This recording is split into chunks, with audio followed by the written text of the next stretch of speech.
commencer le débrief. Griezmann. Mais Griezmann, c'est quoi son problème? Mais Antoine, gère-toi. Sincèrement, moi, je comprends pas. Les gars sont champions du monde. On est d'accord? On est tous d'accord. Sincèrement, personne ne posera de questions. Vous êtes champion du monde. Mais à un moment donné, c'est pas une raison pour sortir dans la presse à chaque semaine.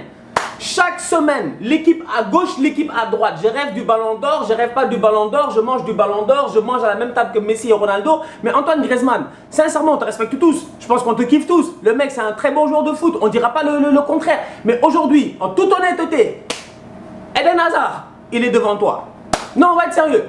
On va être très très sérieux. Moi je parle même pas des Neymar, hein. J'ai dit Eden Hazard est devant toi. Dans ton propre pays frère, dans ton propre pays, Mbappé est devant toi. Donc si aujourd'hui tu veux nous faire croire que tu manges à la même table que Ronaldo et Messi, s'il te plaît arrête. Même dessert tu prends pas. Faut pas venir nous fatiguer ici. Le PSG ils ont battu Saint-Etienne 4-0. Il n'y avait pas Mbappé, il n'y avait pas Neymar. Ce qui est intéressant derrière tout ça, première chose, la Ligue 1 sincèrement, ils font bien le taf. Parce que le PSG, à chaque fois qu'ils doivent jouer en Ligue des Champions, regarde bien, ils jouent le vendredi.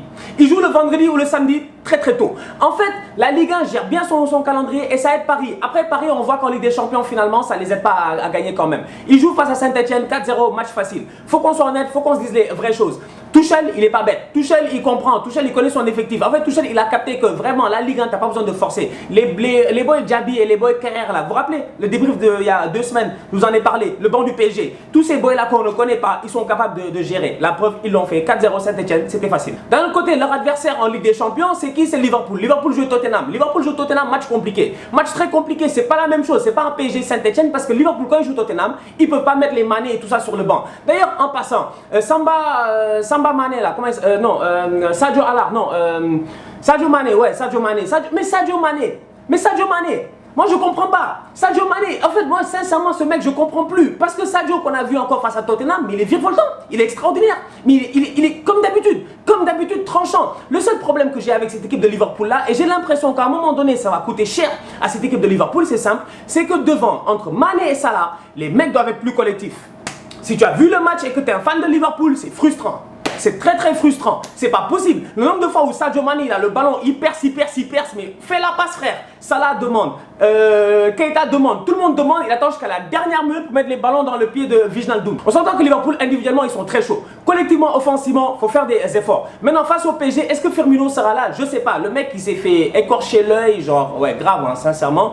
Il a pris un doigt dans l'œil carrément, c'était un truc vraiment bizarre tu vois. Donc Roberto Firmino, est-ce qu'il sera là ou pas? C'est une chose à voir. Mais c'est un mec extrêmement important dans le dispositif. Parce que le match face au PSG là, je vais être honnête avec vous, il s'annonce compliqué, il y aura des buts.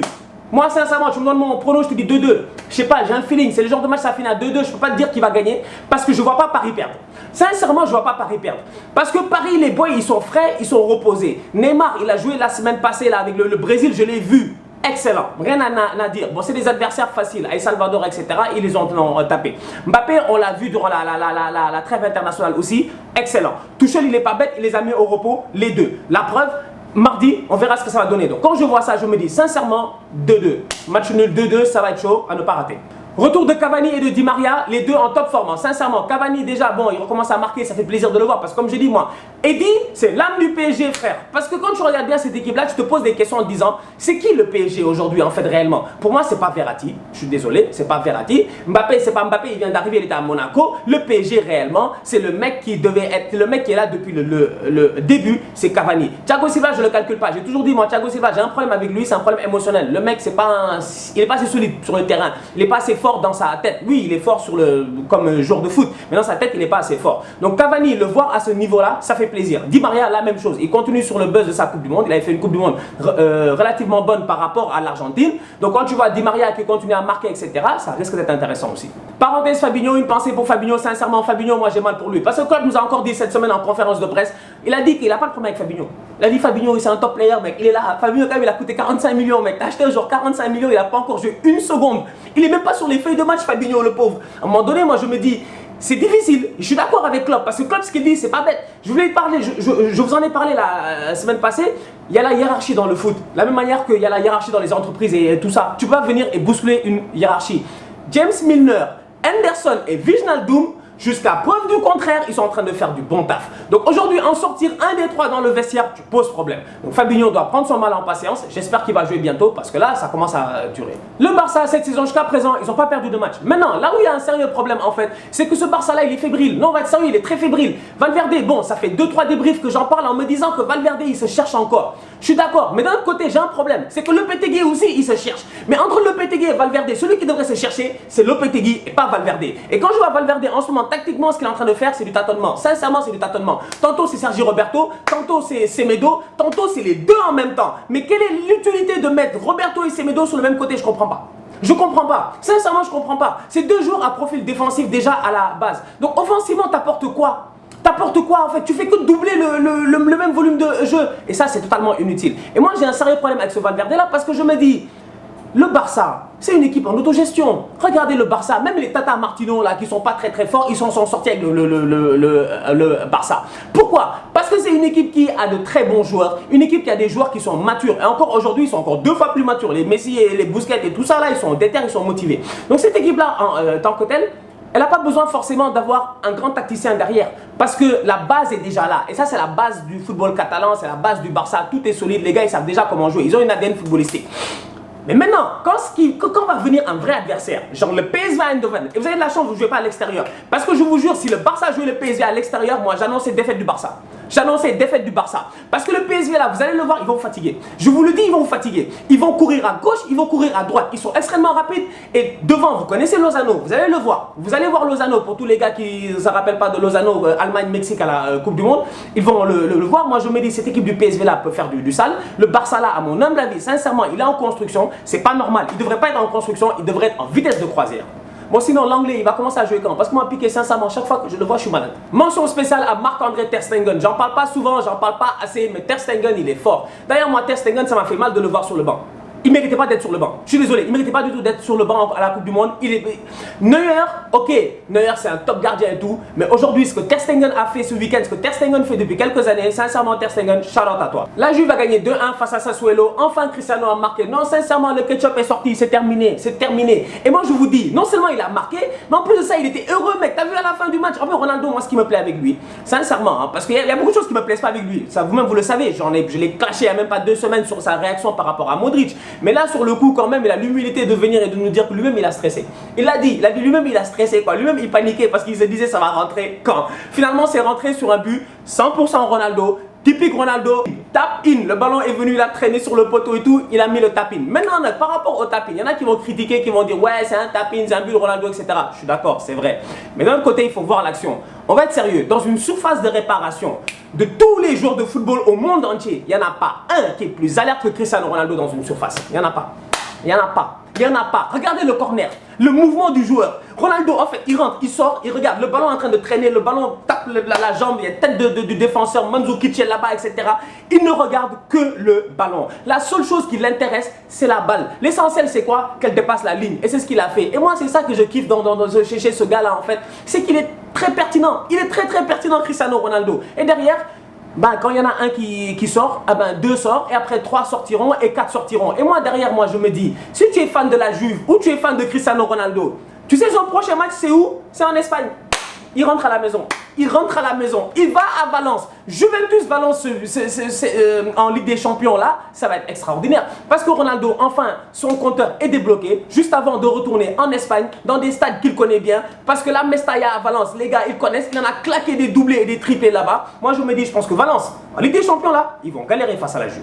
Du côté de la Juve, il y a un joueur que je kiffe, que j'ai encore kiffé ce week-end, c'est João Cancelo. João Cancelo, honnêtement, ce petit-là, il est très fort. Et je vous l'ai dit dès mon premier débrief, je vous l'ai dit, la Juve avait un problème, ils étaient déséquilibrés. Ils avaient Alexandro et ils n'avaient pas un latéral aussi fort de l'autre côté. Oui, il y avait Dani Alves, mais après, à un moment donné, Dani Alves a commencé à vieillir. Bon, vous connaissez Dani Alves. Bref, donc du coup, tu te dis, aujourd'hui avec João Cancelo, cette équipe est anormalement équilibrée. Et João Cancelo, mais il joue partout, le mec. Il joue partout. Je te pose même des questions à savoir c'est quoi son poste réellement. Le mec, il est impliqué, il est très rapide, il est très vif, très belle qualité de passe et en plus de cela, il est très intelligent. Donc aujourd'hui, moi je dis, gardez un œil sur ce petit-là, João Cancelo. Real Madrid-Roma, c'est le match qui s'en vient cette semaine et ça va être intéressant. Pourquoi? Parce que le Real, ils ont fait match nul face à Bilbao. Maintenant, on va être sérieux. Le calendrier du Real en début de saison était quand même facile. Vous avez joué des équipes quand même, on va être honnête, des Alaves et des trucs comme ça. Bon voilà, il fallait gagner. Si vous n'aviez pas gagné là-bas, on aurait tous eu peur. Bilbao, que tu perds des points à San Mamés, c'est normal. Sincèrement, c'est normal. Non, mais on va être sérieux. Moi, je vois les fans du Real paniquer à gauche, à droite. Mais les mecs, c'est normal que tu perdes des points à San Mamés. Ce qui n'est pas normal en tant que tel, c'est que votre coach et votre président n'ont pas toujours trouvé de remplaçant à Casemiro. C'est ça le problème. Parce que le boy Ceballos là, moi, sincèrement, j'ai rien contre lui. Je vous l'ai déjà dit, c'est un bon joueur. Il joue au Real, etc. On va pas être là à insulter les gens gratuitement. Mais Ceballos, il n'est pas lourd. Ceballos, il n'est pas assez solide. Et Ceballos, aujourd'hui, tu le vois même à côté de Kroos et de Modric. Ben, Kroos et Modric, ils n'ont pas la liberté qu'ils ont envie d'avoir parce que derrière, ils ne sont pas convaincus que le boy Ceballos il peut tenir la baraque. Donc, Casemiro en tant que tel, sur une saison de 38 matchs et des matchs de championnat, etc., vous avez besoin de Casemiro. Vous avez trop besoin de Casemiro. Et moi, j'ai peur parce que Casemiro, dès qu'il va se blesser, ça va être mort. Là, ce week-end, il ne pouvait pas jouer, évidemment, comme Neymar, etc., parce que les boys brésiliens, ils ont joué mercredi, je ne me trompe pas, contre le Salvador. D'ailleurs, j'ai vu le match, ils ont gagné genre 5-0, 6-0, etc. Donc, quand tu vois ça, tu te poses pas mal de questions, tu te dis, quand tu reviens de trêve internationale et que tu as Ligue des Champions et tout, ben ton Casemiro, tu es obligé de le mettre au repos parce que le pauvre, il a fait 10 heures de vol. C'est pas comme les Européens là qui sont allés jouer à Malte et aux îles Féroé. Donc, à un moment donné, cette équipe du Real là, le Lopetegui, il est en train de travailler dessus. Je ne m'inquiète pas, c'est normal. Arrêtez de stresser. Mais d'un autre côté aussi, donnez-lui le temps. Marcelo, sur le but de Bilbao, posez-vous la question, va revoir les images, s'il te plaît, fais un effort mon ami, regarde comme moi et pose-toi la question, Marcelo il marque qui? Marcelo il marque qui? Regardez bien, regardez s'il vous plaît, allez voir le but de Bilbao. Et dites-moi Marcelo il est au marquage de qui? Moi je sais pas. Mec, tous les jours sont là. Et tu as Marcelo qui est là. C'est comme, je sais pas, quand on fait des, je sais pas moi, des bails de corrélation en mathématiques là. Eh ben lui, c'était le X qui était perdu là-bas en fait. Marcelo, je comprends pas. Autant offensivement, le mec, comme d'habitude, est toujours tranchant. Autant défensivement, Marcelo, il coûte trop de buts. Je suis désolé, il coûte beaucoup de buts. De la même manière qu'au Barça, Piqué coûte beaucoup de buts. Maintenant, dans les matchs comme ça, là, etc., bon, tu fais match là à Bilbao et tout. T'as perdu 2 points derrière, tu vois. Donc, il faut faire attention à cela. Et ça, c'est des détails qui peuvent vous coûter cher. Asensio, depuis le début de la saison, il est au top de sa forme. La preuve, encore une fois, là, ce week-end, il fait un très bon match. Ok, le match, il est compliqué. Encore une fois, c'est Bilbao, c'est pas facile. Pas parce que t'es le Real Madrid que ça, tu vas venir taper tout le monde comme ça. Non. Mais Asensio, il est dans sa saison. Là, ce qu'il a fait au Croate, là, c'était du très très sale. Là, ce qu'il a fait ce week-end sur le contrôle extension, la frappe, elle devait rentrer, tu vois, face à Bilbao. Donc, le boy Asensio, rien à dire. D'un autre côté, Vasquez, on en parle ou pas? Vasquez, on en parle ou pas? Parce que Vasquez, moi j'ai l'impression que dans sa palette de jeu, et je suis d'accord avec un de mes potes qui l'a mis sur Twitter, je regardais ça, et ce qu'il disait c'est vrai. Après tu regardes, il était comme, mais oui, il a raison. Vasquez en tant que tel finalement, déborder centré, c'est ce qu'il sait faire. Mais déborder centré, quand t'as un neuf qui dézone comme Benzema, ça sert à quoi? Vous voyez, déborder centré, ça sert à quelque chose. Quand t'as un Cristiano qui est là, tu sais que lui dans la surface de réparation, il ne bouge pas. Mais t'as un Benzema qui... Et puis Karim, gère-toi mec Karim, mais marque. Mais je sais pas c'est quoi le problème. Mais mec, le truc de prendre l'espace, d'être collectif et tout, c'est fini là. Il n'y a qu'un seul neuf au Real, c'est toi. Il n'y a plus d'autres neufs. C'est toi qui dois être le meilleur buteur à la fin de la saison. Si Ben n'est pas meilleur buteur, il ne doit pas être fâché. Si les autres boys ne sont pas meilleurs buteurs, il ne doit pas être fâché. Mais si toi tu n'es pas meilleur buteur ou tu n'es pas dans les 3 meilleurs buteurs du championnat, tu dois être fâché. Donc Karim, prends tes responsabilités et marque. Qu'est-ce que tu vas faire la passe? Bon, Bilbao, bizarrement, ils ont l'habitude de sortir des bons gardiens. Après Kepa, il y a Unai Simon. Shout out à toi. Parce que le petit Simon, là, il a fait du bon taf. Si c'est pas lui, je pense que le Real, il s'en sort. Du côté de l'Angleterre et du côté de Manchester, tranquille le week-end quand même. City, ils sont allés taper Fulham 3-0. Relax, comme d'hab. Ce qui est intéressant, c'est le retour de Leroy Sané. Otamendi, quand même. Leroy Sané, bon, placardisé un peu en Allemagne. Pep l'a mis sur le banc. Pep l'a même pas mis sur la feuille de match parce qu'il n'était pas sérieux apparemment et tout. Bon, Leroy a l'air d'être revenu à de meilleurs sentiments. Tant mieux pour nous parce que moi, Leroy, sincèrement, je kiffe. Otamendi était de retour après 35 000 années de vacances. Otamendi, je sais pas s'il était blessé ou pas, mais on dirait que le mec il a gagné la Coupe du Monde. Le mec il vient de revenir. Je sais pas c'était quoi le délire. Mais en tout cas, City a gagné 3-0 face à une équipe de Fulham. On va être sérieux, moi Fulham, je comprends pas. Parce que Fulham, ils viennent de deuxième division. Mais chaque fois que je vois un match de Fulham, je cherche les boys qui ont joué la deuxième division. Je cherche les mecs qui ont joué la deuxième division. C'est-à-dire que les mecs qui les ont pris en deuxième pour les amener en première.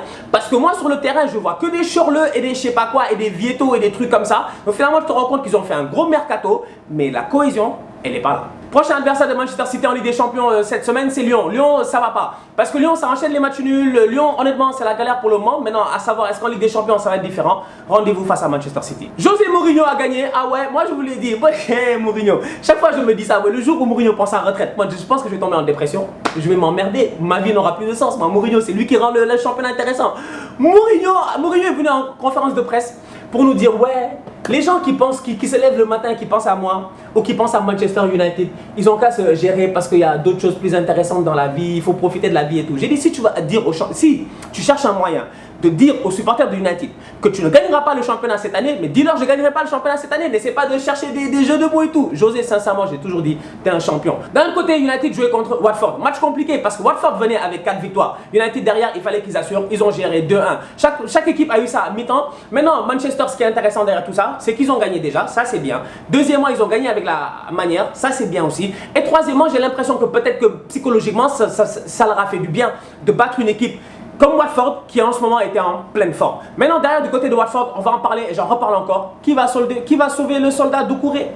Qui va sauver le soldat Doucouré? Mais Ladji Doucouré, là, Abdoulaye Doucouré qui est là-bas là, à Watford, il n'y a pas quelqu'un qui peut aller le sauver, s'il vous plaît. Il est beaucoup trop fort pour ce club. Il est beaucoup trop fort pour les joueurs qui sont autour de lui. En ce moment, tu as l'impression qu'à lui tout seul, il porte le milieu de Watford. En tout cas, face à United, ça a été compliqué. Si ce n'était pas United, ils auraient gagné le match. Mais sincèrement, shout out à Manchester United. Prochain adversaire de United, c'est qui? C'est les rappeurs là. Les rappeurs suisses en Ligue des Champions, Young Boys.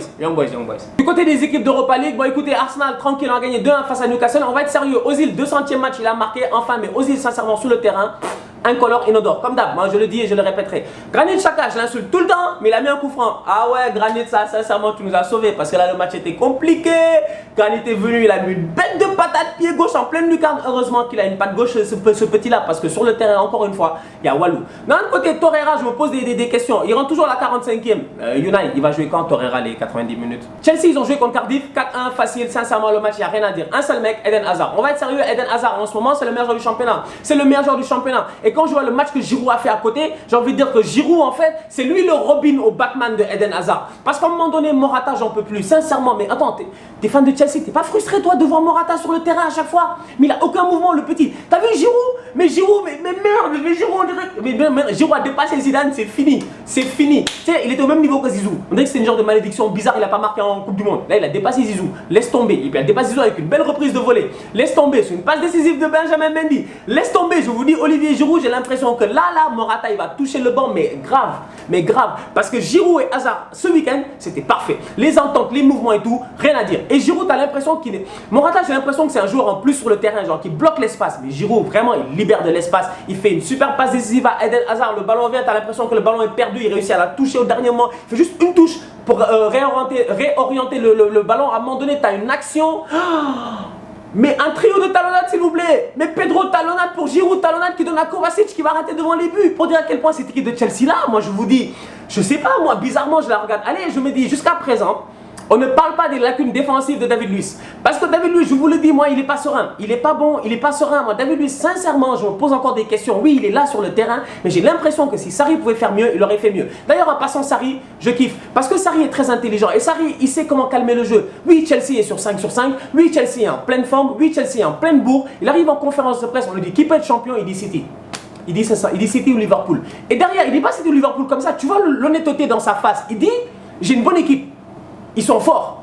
Ils sont très forts, mais il dit ils sont pas prêts. Et moi je suis d'accord avec lui en fait. Ils sont très forts, mais ils sont pas prêts. Parce que défensivement, Chelsea là, moi sincèrement, ils me font peur. Et donc maintenant je me dis, quand ils vont commencer à jouer peut-être des adversaires beaucoup plus dangereux, quand on va avancer à travers de la saison et qu'il y aura des blessés et tout, est-ce que ce sera pas plus compliqué? Mais en tout cas, pour le moment, tant que Hazard est en feu comme ça, ils sont inarrêtables. Le Bayern a encore gagné 3-1 face à Leverkusen. Ils seront sûrement champions d'Allemagne, comme d'hab. Impossible de finir le débrief sans parler du meilleur joueur au monde en ce moment. Ballon d'or Dimitri Payet. Ah ouais, si on pouvait donner des ballons d'or temporaires, là, des ballons d'or, je sais pas mec, des ballons d'or hebdomadaires, des trucs comme ça, on se lève au matin, on fait tiens, t'as un ballon d'or à courte durée. Moi je donnerais le ballon d'or à Payet. Parce que Payet, le début de saison qu'il fait en ce moment, super. Thauvin, j'en parle même pas. Est-ce qu'il est pas meilleur buteur du championnat Thauvin en ce moment? C'est incroyable. Cette équipe de Marseille là, offensivement, les mecs, mais même Mitroglou depuis Monaco, il est trop chaud en fait. Je vois Marseille aller, je vois Payet aller, je me dis Payet a une facilité quand même à mettre des beaux buts, c'est extraordinaire. Il a une vista ce petit là qui est juste sensationnel. Cette équipe de l'OM là, Strootman, Payet, Thauvin, Mitroglou, je vous dis, j'ai hâte au Classico. Le PSG, on vous attend les frères, on vous attend. On se capte demain pour un nouveau débrief. Barça, PSV, Liverpool, Paris Saint-Germain, à ne pas rater. Moi je serai là, je sais pas où toi tu seras, mais moi je serai là pour le débriefer, Inch'Allah. À ne pas rater. D'ici là, on continue à liker. Continue à partager, continue à liker, continue à partager. On est tous outside de la famille. Tonight I'm getting higher, tonight I'm smoking. Angels falling, mama's crying. Tonight I'm getting high, yeah. We sparking a fire.